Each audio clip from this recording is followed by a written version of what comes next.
که غواړئ په ټولنه کې عالي خلک واوسیږئ نو په خلکو پسې خبرې مه کوئ. که غواړئ په ټولنه کې پاک نفسه کس معرفي سئ تل په نورو انسانانو، دوستانو او ناولدو پسې تل د نیکۍ ګمان کوئ. او که غواړئ د تقوا په بهترینو انسانانو کې یاد سئ نو د خلکو لاسنیوی او خدمت وکئ.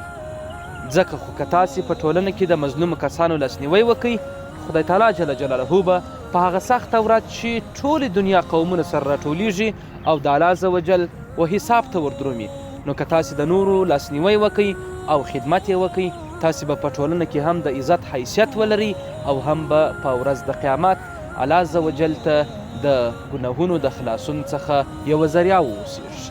زه هیله مند یم چې دغه درې صفتونه په خپل ځان کې خپل کړو.